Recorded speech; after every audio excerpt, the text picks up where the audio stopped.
Hi, my name is Kitri Zaza, and I'm going to be teaching a reading lesson for a 4th grade classroom.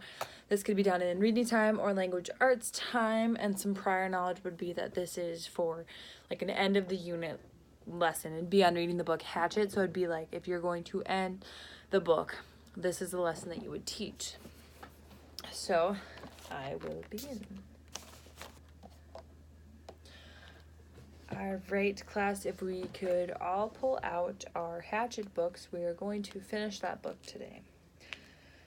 And while you guys are all pulling out those books, I'm going to be writing something on the whiteboard. So can anyone tell me what this is?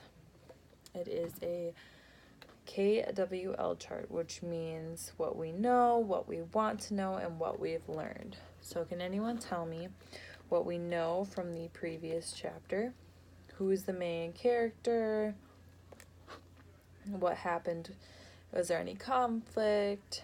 Where's the setting of this story? And or what is the big plot right now? What do we want to know? Were we left on any cliffhangers? If you could raise your hand and tell me if we were left on any cliffhangers, if there's anything specific that you wanted to know. And if someone wants to come up and write it themselves, they can. All right, and for the last section, we are actually going to leave this blank, and we can have 4 people come fill it out at the end of the reading and tell me what they learned from this.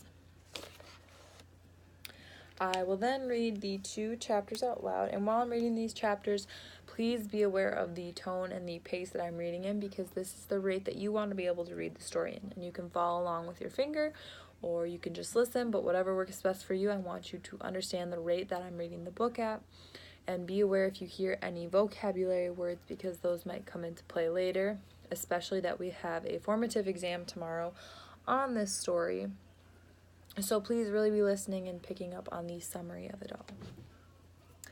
We'll then read the 2 chapters, the 2 last chapters of the book.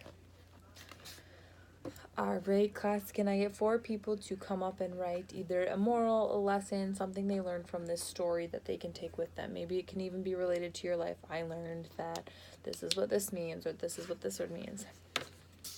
And 4 people come up and write what they learned.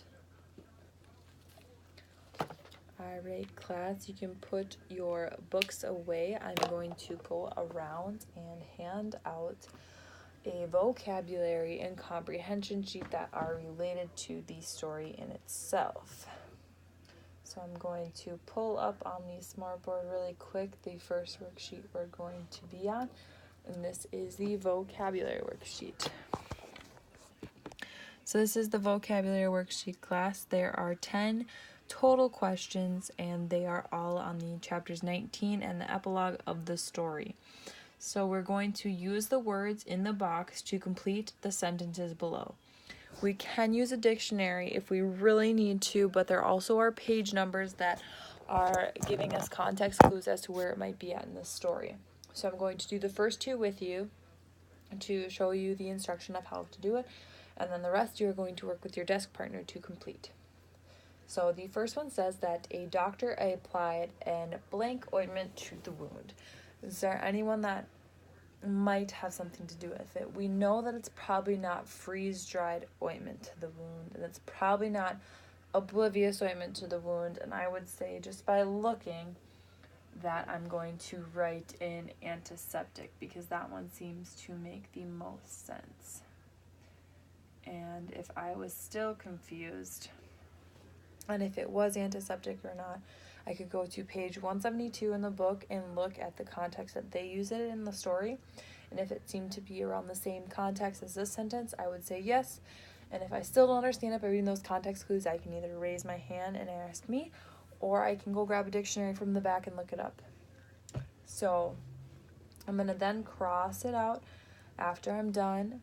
So then moving on to the second sentence, which is the blank heater kept the ice off the trees in the orange grove. So if I keep going down my words, I can read, I don't think it would be matted or marveling, but I would think that it would be obtained. I'm going to write that one in. And you can go on page 172, or if I needed to look it up in a dictionary,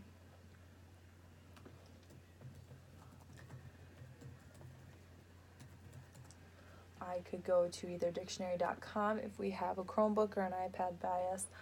Otherwise, we can grab one from the back, but I'm just going to show you on dictionary.com what it may look like.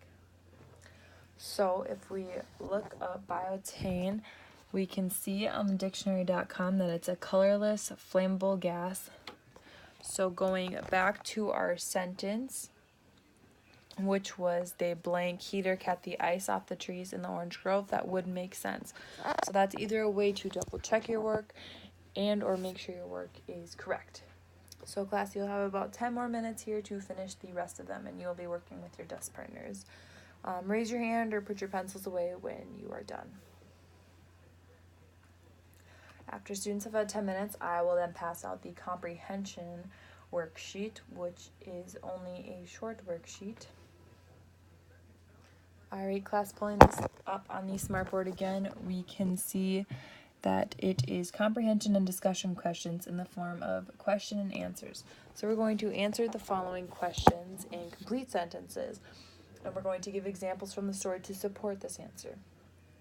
So I'm going to give you the sentence structure of how you can answer the first question, and then you guys will do the 3 by either individually or with your desk partner in themselves. So the first question is to rate the contents of the bag. List the items in order of importance. So you could phrase this a couple of ways, but the way that I'm going to phrase it would be, if I were to rate the contents of the bag, I would list them in the order from most importance being A, B, C, and then least important being D. And that's one way you could place it. Otherwise, you could say, going in order from most important to least important, I would rate the contents of the bag in A, B, C, or D. You can write these with your pencils, and that will be about it, and work with your partners for about 5 to 8 minutes. There are only 3 other questions, and they should be relatively easy since we just finished chapter 19. After 5 to 8 minutes go by and I see that either students are done or students are chatting, I will pull their attention back to the whiteboard. So students, if we pull out our vocabulary worksheets one more time, we can see that we answered all the questions, but I'm going to have you circle these on your worksheets. So the words that you're going to want to circle are predictions, consumed, magazine,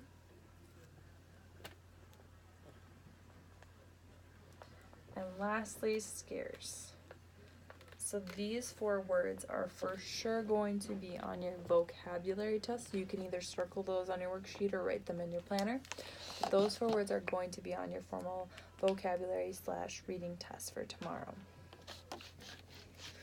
And before we end this lesson, are there any questions that we have about the story or for the test tomorrow? If so, you can raise your hand. I will be passing around a study guide, but in order to get the study guide, I'm going to have you guys answer an exit ticket. So you're going to rip out a piece of paper from a notebook, and you can fill this out with marker, pen, pencil, I don't care. But if this is your paper, you're going to write exit ticket, and you can either write your name or you can keep it anonymous, but I want you to write exit ticket in this top corner for you.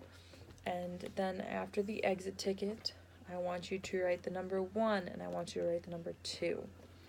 The first number, you're going to write one thing that you liked from reading the story, one lesson, one activity, one of your favorite parts of this reading. Either it could be just the book, the genre of the book, the worksheet that we did, the vocab worksheet that we just did, anything that is your favorite. I want you to write that down. And then on the second one, I want you to write down what is one thing that you wish you could change or one thing you didn't like from the lesson.